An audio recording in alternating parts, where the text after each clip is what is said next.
Will Mike Young's squad win back-to-back games against UVA for the first time since 2010? Can Megan Duffy's group bounce back against SMU after back-to-back losses to ranked opponents? Is Sam Siefkes the answer for Virginia Tech football in 2025? And how will Tech fare against opponents on the gridiron next season? All that and more on the latest edition of the 3304 Sports Crossover Show. Welcome back inside the amazing Moss Arts Center studio for the final edition of the 3304 Sports Crossover Show. He's the talented Taylor Bretl, I'm Miles Jordan, and today, while we will cover some Hokies football with some new coaching hires and a schedule release, it is the new year after all, meaning that we are just one more week closer to March, and we get to talk some hoops today, Taylor. Yeah, we're closer to March every single day, and being closer to March, that means for both men's and women's for the Hokies, every game counts from this point on. I couldn't have said it better myself, especially with the expansion of the ACC this season with the addition of Stanford, Cal, and SMU. A once 15-team conference now plays host to 18 storied programs from across the country. But when it comes to the conference tournament, not everyone will get a seat at the table. At the end of the regular season, the bottom three squads in the conference standings will not earn a postseason appearance. This is ominous for Hokies men's basketball, who's coming off a big win Wednesday night at Florida State and currently sitting at the number 10 seed in the conference at 4-6 in conference play. The Virginia Cavaliers, though, sit right on the Hokies' heels as the number 11 seed with a 3-7 conference record. Tech will make the journey to Charlottesville this Saturday for the first edition of the Commonwealth Clash in 2025, as I hope to notch another one in the win column. For more on that, here's our very own reporter, Sam Mostow. This Saturday will be the first installment of this season's Commonwealth Clash between Virginia and Virginia Tech men's basketball. In terms of overall series history, Virginia has generally held the upper hand, but in recent years, the rivalry between the Hokies and the Cavaliers has been fairly competitive. Both teams have won an ACC title in the last 5 years, while head-to-head matchups have been more competitive as well. You might ask, what's different this time? I guess the real question is, what isn't different? To start with the Hokies, the talk going into this season was how Coach Mike Young could handle a brand new roster after 87% of last season's production either graduated or hit the transfer portal. Virginia Tech now sits 12th in the ACC with a 9-12 record, including 4-6 in the conference. VCU transfer Toby Lawal is leading the Hokies, averaging 13 points per game while shooting 45% from three and showcasing incredible athleticism.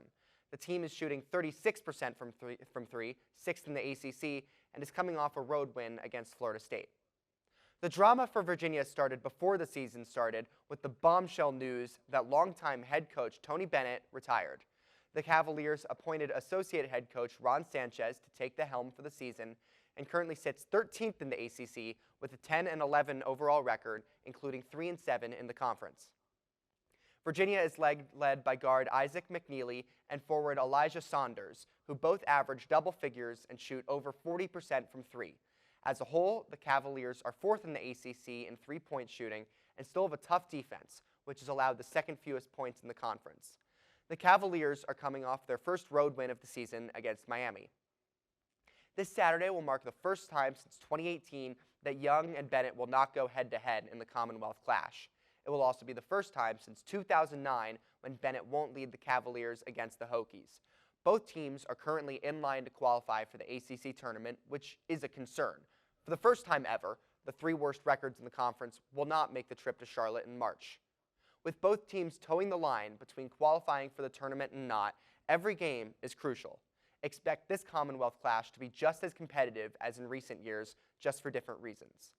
Tip-off is at 4 p.m. Saturday at John Paul Jones Arena in Charlottesville on the ACC Network. Back to you guys.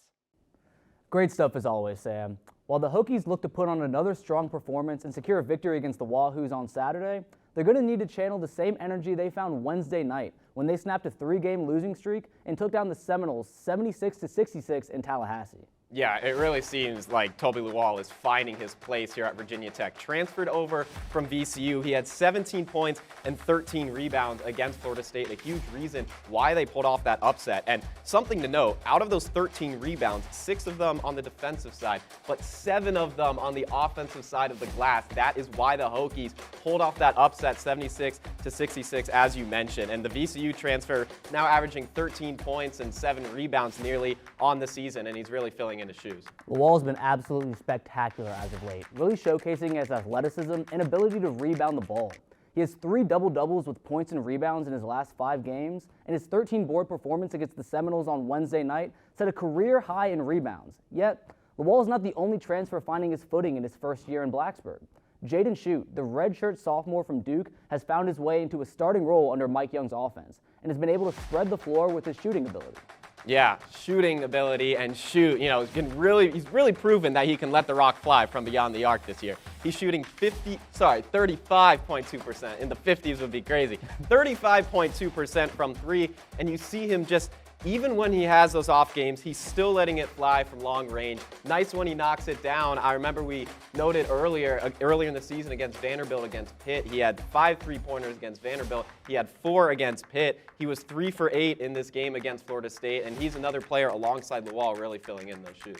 The sharpshooting transfer has knocked down 2+ threes in 4 of his last 5 games, including 3 triples and a massive conference win against FSU. If Mike Young's guys are firing on all cylinders again, we will see if Tech's men's team can keep that snowball rolling inside of John Paul Jones Arena on Saturday. But they're not the only Tech's hoop squad looking for its footing in the ACC. Megan Duffy and Tech's women's basketball team are looking for answers after dropping 2 straight to ranked opponents in the past week.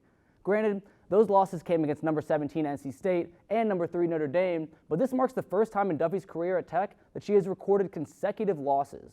While NC State blew the Hokies out of the water on Sunday night in Raleigh, Tech was able to hang with the number 3 team in the nation on Thursday night in Blacksburg. However, the Hokies couldn't contain Hannah Hidalgo from capturing her 11th straight 20-plus point game as she dropped her second 30-point performance of the year.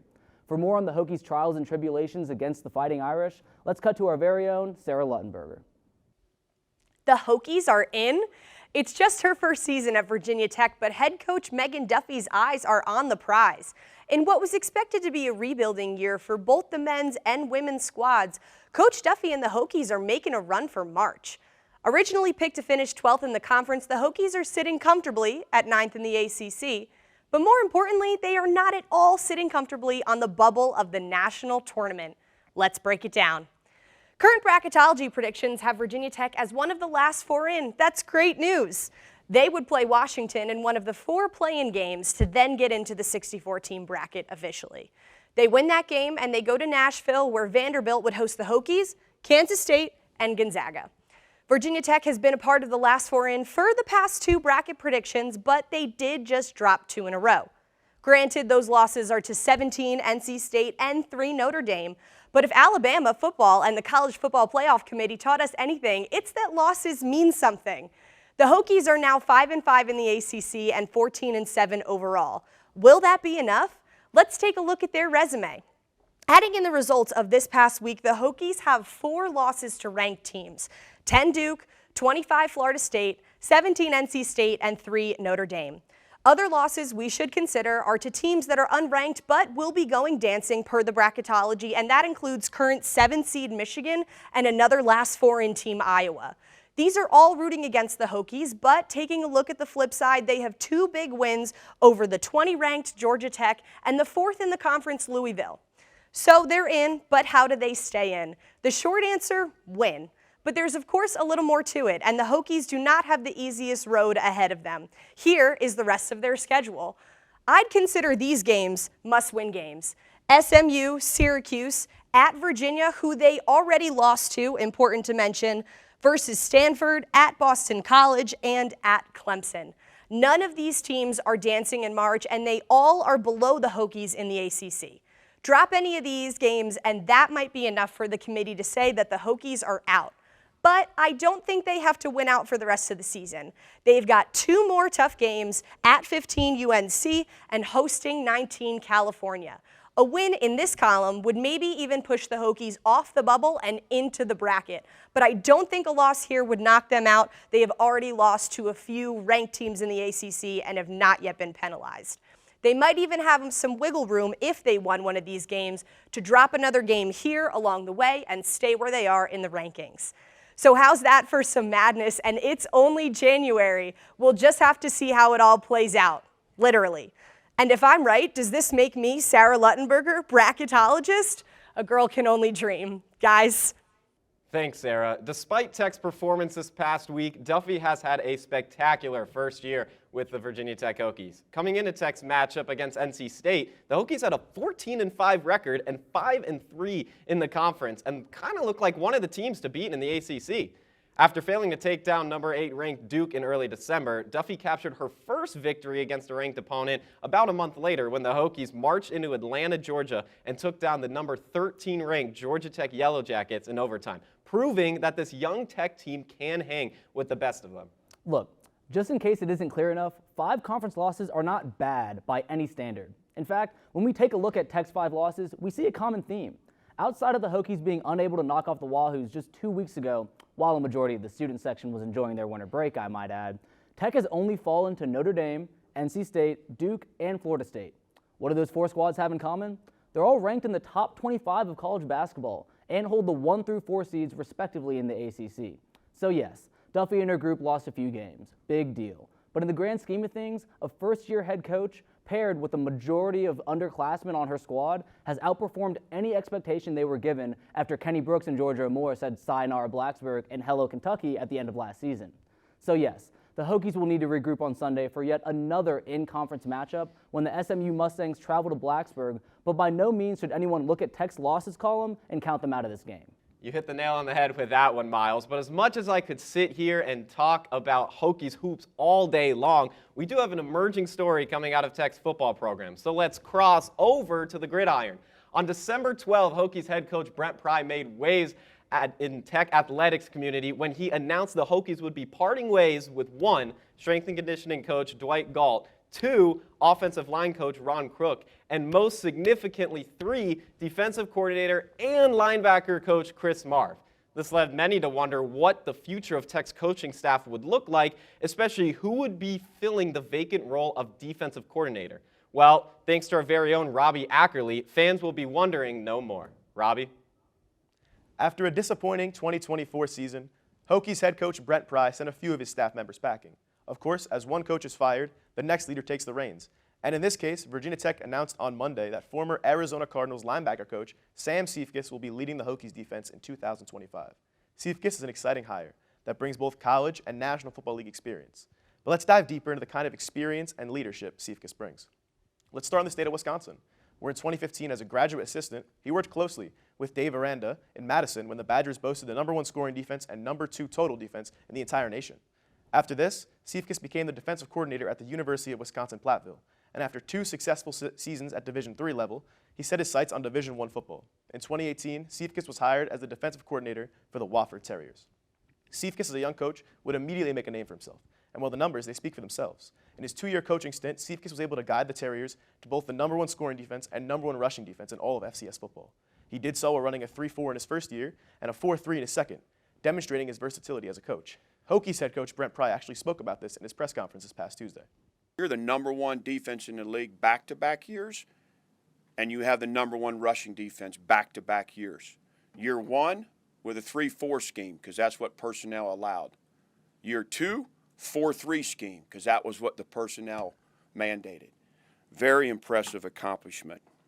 In these 2 seasons, Wofford would receive back-to-back FCS playoff bids, as well as secure the SoCon championship both times. It should also be noticed that after Seifkes' departure for the big leagues, Wofford has gone an abysmal 12-38. Now, here's what has Hokie Nation buzzing about Sam Seifkes. Seifkes has spent the last 4 years of his coaching career in the National Football League. In 2021 and 22, Seifkes worked with the Minnesota Vikings as an assistant coach on the defensive side of the ball. In the past 2 seasons, Seifkes was the linebackers coach of the Arizona Cardinals. In all 4 of these seasons, Seifkes has coached top-half defenses and helped players like Eric Kendricks, Jordan Hicks, Kazir White, and Budda Baker rack up hundreds of tackles as part of his schemes. Current Vikings head coach Kevin O'Connell even went on to say that Seifkes is one of the best young coaches he has ever worked with, and that Seifkes is a true rising star in the coaching world. High praise from an elite coach. Bretl in his press conference also mentioned that multiple coaches, as well as O'Connell, were raving about this hire.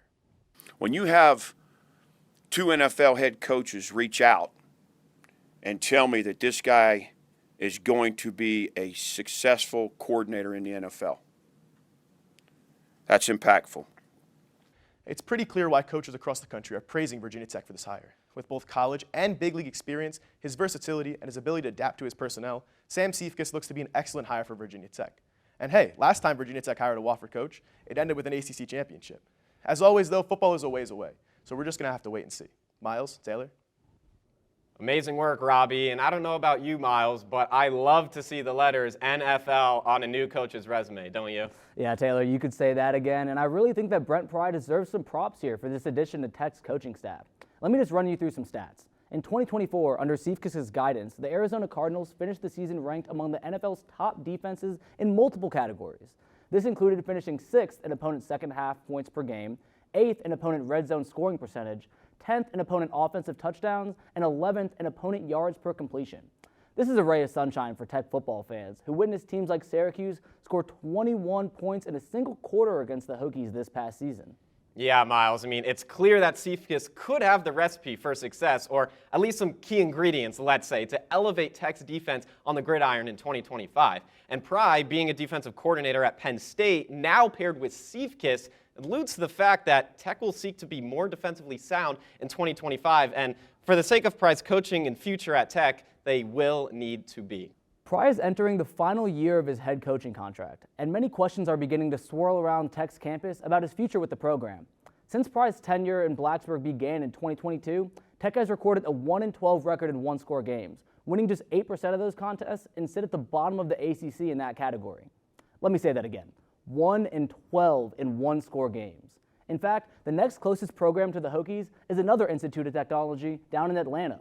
The Georgia Tech Yellow Jackets during that same period captured a 6-12 record in one-score games, rounding them out to a below-average record but above the Hokies' winning percentage, stealing a victory in 33% of the Yellow Jackets' one-score contests. The biggest question for Pry's fourth season with the Hokies, can Brent Pry win one-score games? Well, that dialogue has been reopened as the 2025 college football schedule was released on Monday earlier this week. Who are the Hokies' toughest opponents? How many games is Tech expected to win in 2025? Will they have to revisit the West Coast? For more on Tech's 2025 schedule, let's take it to our very own Hayden Tolbert. Even when it isn't football season, there are always things to be talked about as the ACC released its schedule this past Monday. Virginia Tech is coming off a disappointing year, going 6-7 and not being the playoff dark horse they were predicted to be. After an offseason of coaching changes and 25 portal departures, Virginia Tech has much more challenging schedule than this past season. That brings us to Hayden's Fab 5 matchups in the 2025 season for the Virginia Tech Hokies. We are going to start the season off down in Atlanta, Georgia for the AFWAC kickoff game against South Carolina Gamecocks. This is going to be the second year in a row that the Hokies start the year off against an SEC opponent, and it is a meaningful one.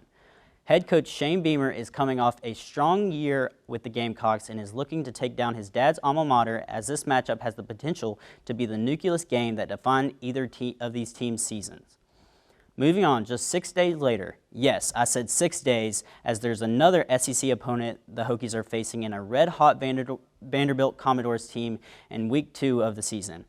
The Commodores will be bringing back Diego Pavia as they head to Lane Stadium for what many VT fans hope to get their payback for after an overtime loss to Vandy the season before.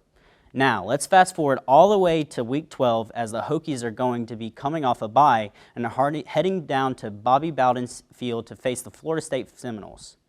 Both teams are coming off disappointing seasons and major coaching changes, so fans should be able to get a good picture of what their teams have become and when it comes time for the Noles and the Hokies to show down. The very next week, Virginia Tech, for the first time ever, will be facing Florida State and Miami on back-to-back weeks. The theme for this game will be a rematch of a game that was decided by a Hail Mary call being overturned.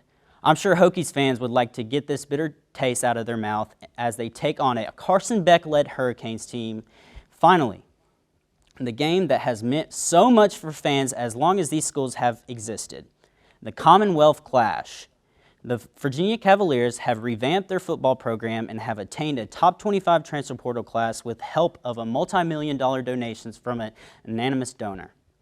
Since becoming Virginia's head coach, Tony Elliott has been undefeated after coming off of a bye, so I'm sure Wahoo fans are excited for a matchup in Charlottesville coming late this year. These games will be the most critical in determining the Hokies' success in 2025. Pry and the Hokies look to rebuild a program to what it once was and prove they belong among the conference's elite. Back to you guys. Thanks, Hayden. Great stuff as always. Well, Taylor, that just about wraps up our show. But before we go, I'd love to get your thoughts on how both Tech's basketball squads will fare this weekend.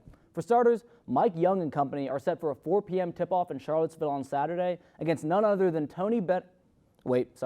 first-year head coach Ron Sanchez and the UVA Cavaliers. After a massive win against Florida State on Wednesday night, will the Hokies be able to keep the same pace in the Commonwealth Clash? Yeah, what's different about this, like you say, no Tony Bennett. It's not a typical UVA team like we see. Lots of defense, lots of low scoring. I'm going to read you some of their recent results, or actually just for how many points UVA gave up in these wins or losses. Most recently against Miami, where they notched a win, gave up 71 points. Notre Dame 74, Boston College 56, back to where that UVA basketball really is. But when you look at a lot of these results, 65, 70-ish points they're giving up per game. It's not what you're used to if you're a UVA fan watching the Tony Bennett era. So for Coach Mike Young and the Hokies, especially what you saw against Florida State, putting up 76 points, you really have to get that offense moving because this is not a typical UVA team that you're facing, and the offensive ability is going to be way more. Yeah, Taylor, I really couldn't agree more. But regardless of the outcome, Tech's men's squad will be back in Blacksburg on Sunday to support Megan Duffy and her group as they look to get their first win in the books in over a week when they host the SMU Mustangs at 2 p.m. in Castle Coliseum.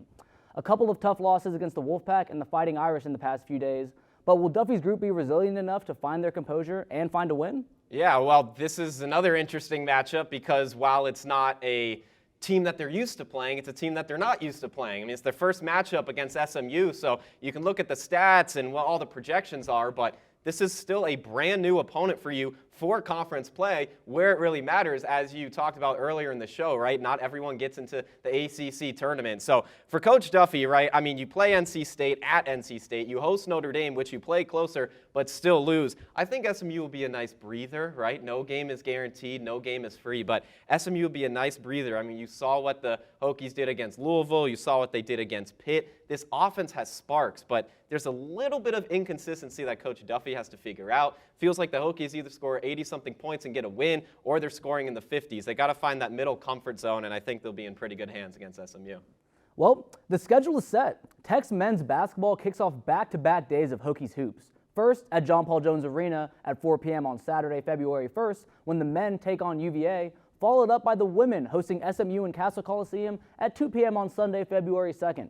That'll do it for the final edition of the 3304 Sports Crossover Show. We'll see you next week for our first edition of the 3304 Sports Tip-Off Show in 2025. Huge thanks to our reporters, Sam Mostow, Sarah Luttenberger, Robbie Ackerley, and Hayden Tolbert, for everybody making the magic happen behind the scenes. For Taylor Bretl, I'm Miles Jordan, saying so long and until next time on 3304 Sports.